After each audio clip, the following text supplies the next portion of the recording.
In the year 2000, the R&A celebrated the Millennium Open at St Andrews. Tiger Woods' record-breaking victory was a perfect fusion of the championship's long-standing traditions and the best player of the modern era. Fittingly, it took place on the most famous links in the world. If I was ever going to win the Open Championship, the one place you want to win one has got to be at St Andrews.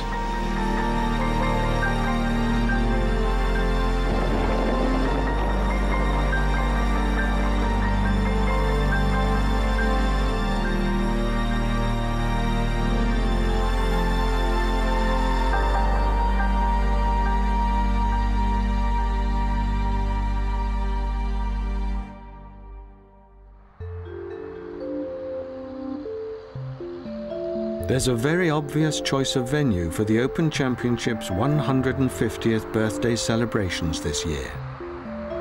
Home to the R&A, who've overseen the championship for 90 years. Home of the sport itself.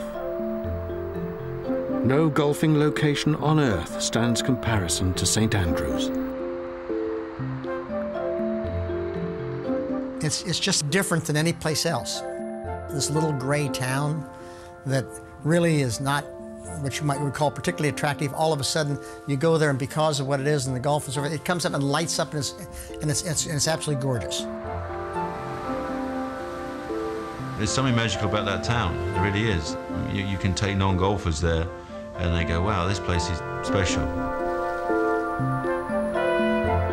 When you see the first people, you start getting goosebumps, and you say, oh my God, that's it. That's it. I mean, it's the most amazing place I have ever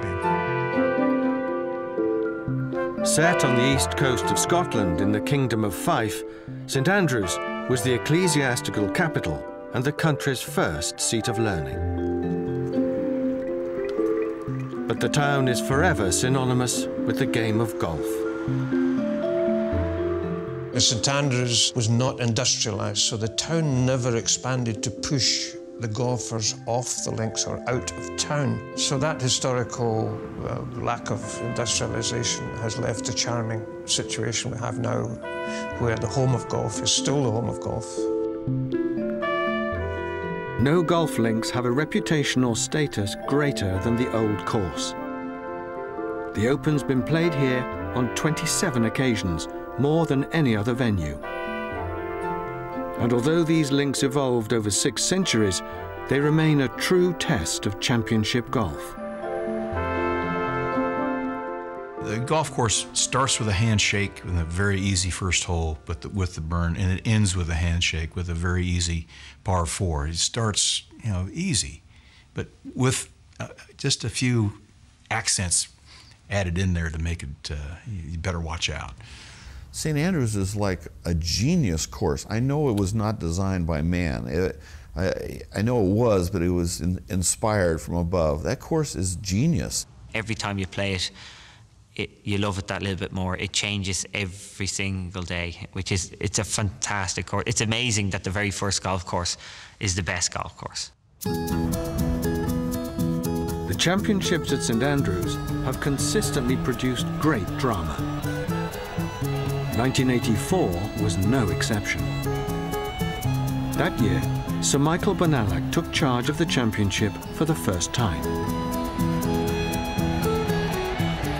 I was naturally very apprehensive. I was the first one on my own, and I wasn't quite sure how it would all go. The weather was perfect for the week. We had tremendous crowds, record crowds, and the course was very dry, playing very fast. The 17th at St Andrews is the most famous hole in golf. As Tom Watson hit his approach to the green on the final day, he seemed set to win. But his shot was overhit, and the road hole would claim another victim. The beneficiary was Severiano Ballesteros, who'd won the Open 5 years previously and was at the height of his powers. Every player that I've ever played with, I've always seen some weakness, some shot, some club, something. He had a weakness. Seve didn't have a weakness. Ballesteros was the most dashing and charismatic player of his generation. He was also ruthless. With Watson in trouble at the 17th, Seve pounced on the final hole. And there was times when you'd walk to the first tee with Seve, you knew he was going to cut your heart out and just give it to you on the 18th green, you know, when he's done with you, and say, okay, I never really was on the golf course all day today, but I beat you. His final putt at the 1984 Open remains one of the great, iconic moments in sport.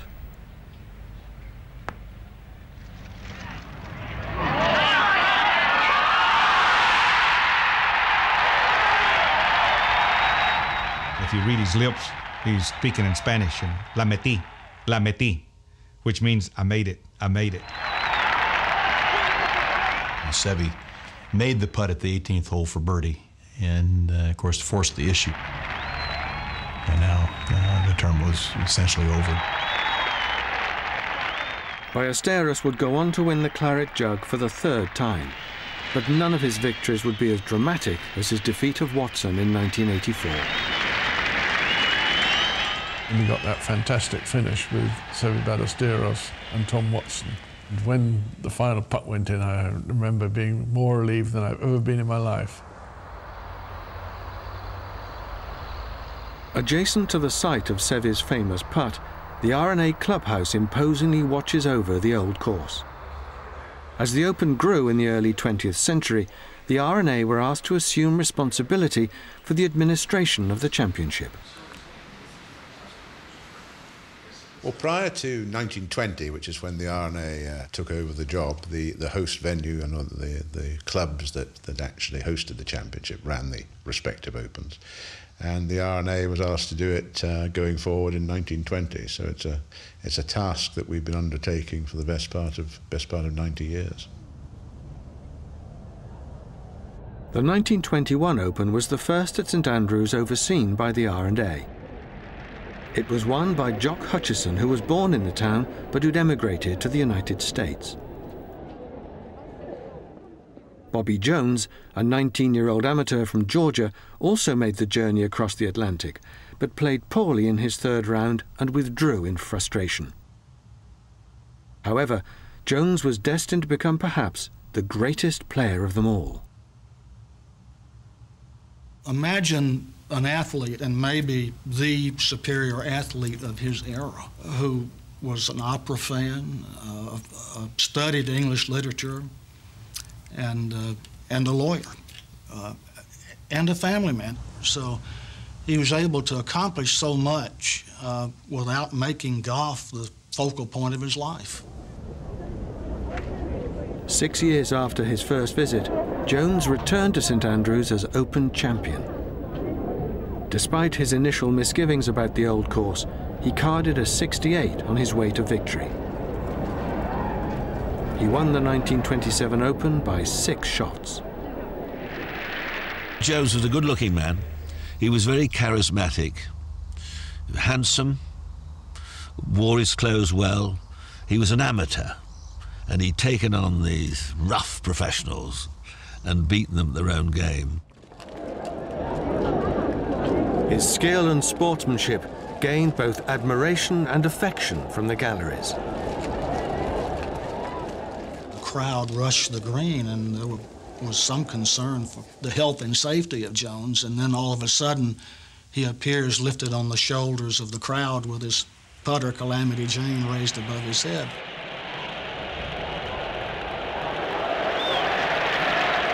In May 1930, Jones returned again and won the Amateur Championship. He added the Open the following month and went on to complete a clean sweep of the major titles, known as the Impregnable Quadrilateral. The mutual adoration between Bobby Jones and St Andrews was cemented. He was traveling with a group of Americans in 1936, and he said, well, we're close to St Andrews, we should go and have a game. As they drove over, There was a large crowd gathered around the first tee, and Bobby said there must be a competition going on, not realizing word had got out and people had come to see him play. And by the time he finished the round, shopkeepers had closed their shops and put signs in their windows, Bobby's back.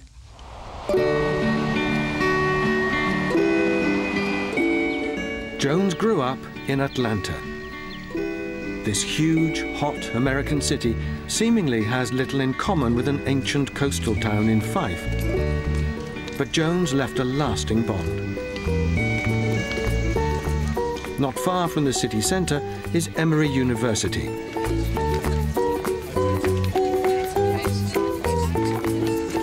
The scholarship is set up as a partnership between St Andrews University and Emory here in Atlanta. Basically, each year they choose 4 scholars from each institution to do an exchange program, partly sort of to get involved in the other culture, to understand a different school program, take classes, basically sort of keep the spirit of Bobby alive.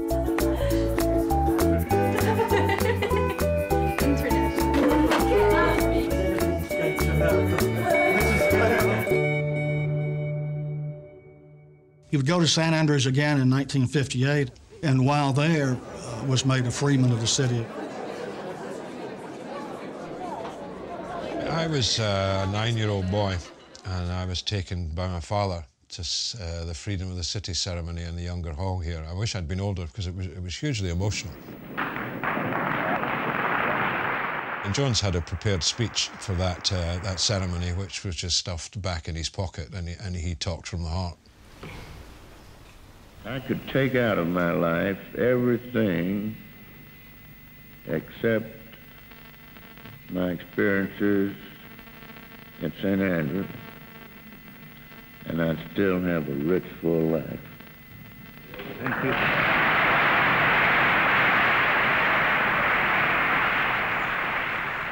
He exemplified all that was best in golf. He was a great companion.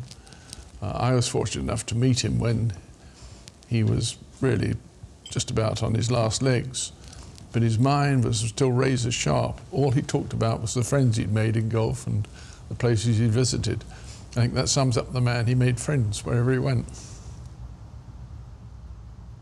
Jones had always said, and Jones was sort of my idol as I grew up, that your golfing career is not complete unless you win at St. Andrews. Well, I won at St. Andrews in '70. Like Jones, Jack Nicklaus is revered by the town. His victory at the championship in 1970 became one of the most notorious Opens ever. After his 4 rounds, Nicklaus led in the clubhouse. But still on the course was the flamboyant American Doug Sanders.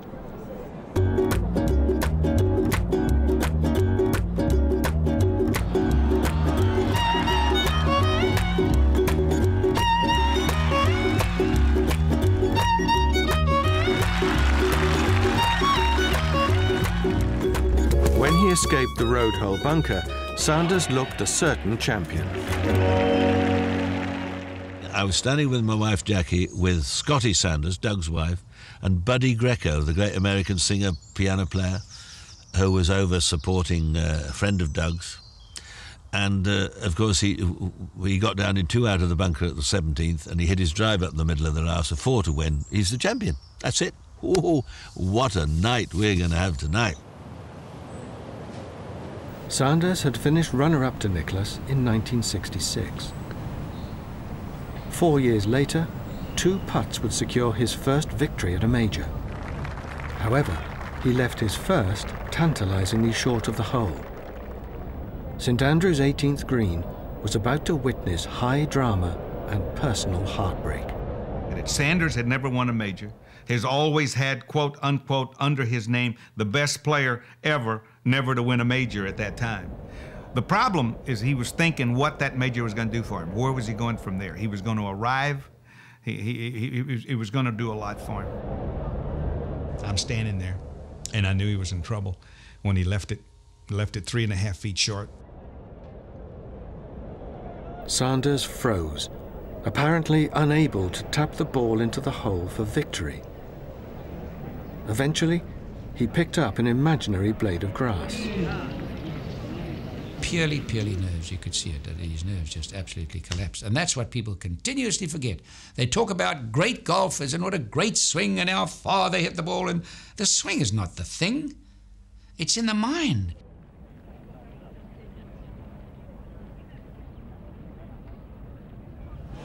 Almost inevitably, Sanders missed. The agonizing moments that he'd spent stood over his ball would haunt him forever. You always feel sorry for anybody missing anything. I don't ever wish bad luck to anybody, but it was my good fortune, and it gave me a second opportunity to go win the golf tournament myself, and which I did. 24 hours later, Nicklaus won the 18-hole playoff, but Sanders had lost the Open. They may say that if you want to be remembered, you have to win at St Andrews, but the runner-up of the 1970 championship will also never be forgotten. In hindsight, especially as he didn't go on to win any other major, is probably the most high-profile, expensive putt ever missed in the game. I won there, and then I came back in '78, and the response I had from the people in '78 was just unbelievable, because it was near the end of my career, and the people were just fantastic. Nicklaus won in front of them again, and during the 1970s he never finished outside the top 5 positions at the Open. While Jones and Arnold Palmer evoked affection, no player commanded more respect from the St Andrews galleries than Jack Nicklaus. I was a golfer and an athlete that played a sport and tried to play at my best, and I think the Scots appreciated that, and they took me as one of their own, and I've always been very, very appreciative of that.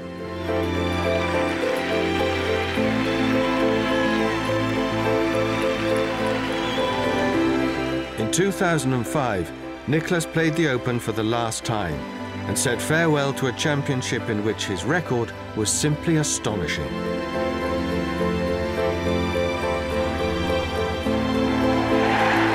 He didn't miss a cut until his 24th year at the Open, and 2 of his 3 wins came on the old course.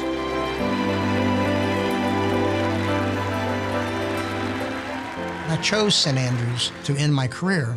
I haven't played a competitive round since then, and I chose that venue because of what I thought St Andrews meant to the game of golf and what St Andrews meant to me in my career.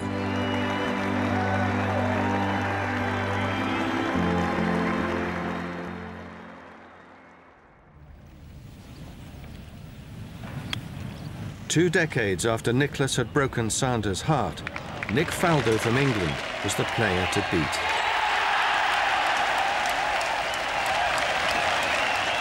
At the 1990 Open, he was 12 under par after just 2 rounds. But on the same score was his great rival, Greg Norman. The 3rd round would be a showdown between the 2 finest golfers of the time. Nick was a tough guy to play golf with, because Nick played in his own world, and he wouldn't let you come into that world when you walked onto the first tee, and he'd keep you there until you walked off the 18th green. That was the way he played. Some people don't like it, and some people accept it, and some people can't understand it. But you know, the more you played with Nick, the more you knew that was his way of approaching the game of golf. So our rivalry was always a good one. Affronted by the low scoring, the old course took revenge on Norman, who consistently missed his putts on the left and carded a 76. Faldo took 9 shots fewer and didn't 3-putt all week. He'd seen off the challenge with a round to play. To win at St Andrews is special, really is special. And the fact I could enjoy it, you know, I got to the last 2 with a 5-shot lead, and once you've got to the green, you can enjoy the whole atmosphere. So that made it special as well. When he tapped in on the 18th, Faldo had recorded the best score to par in the Open's history, 18 under.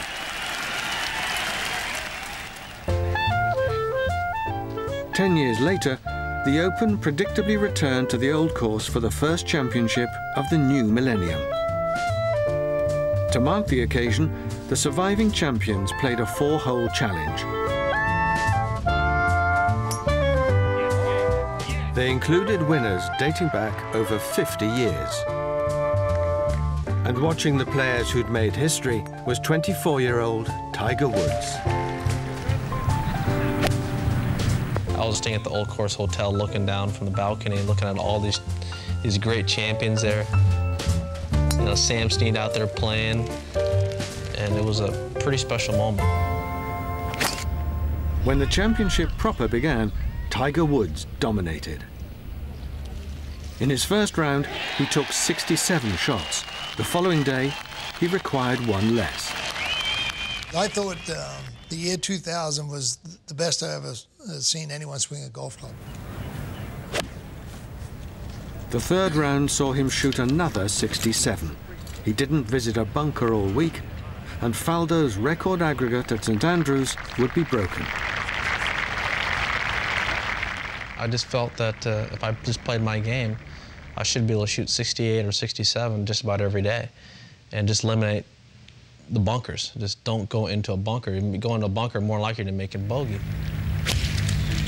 That was his most perfect time. He couldn't hit a shot wrong. He had the power, he had the strength, and he had the putting ability and the short game ability to tie it all together. And that's what he did. He just drove the ball great, putted great, and just ran away with the golf championship.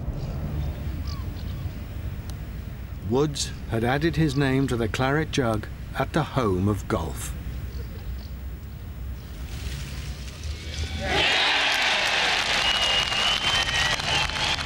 It started sinking in. You know, it started sinking in that I had won the Open Championship at St Andrews. To do it at the home of golf, and that's as special gets. When the Open was last played on the old course in 2005, Woods won again. He went on to win his third Open title at Hoylake the following year.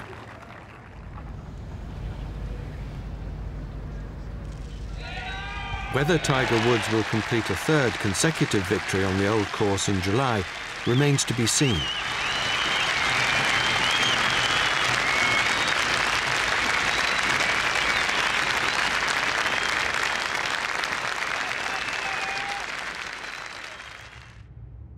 When the Open began, Tom Morris was the game's best player. St Andrews' 18th hole is named after him. Morris helped shape the old course and remains one of the town's most famous sons. He was instrumental in starting the Open 150 years ago.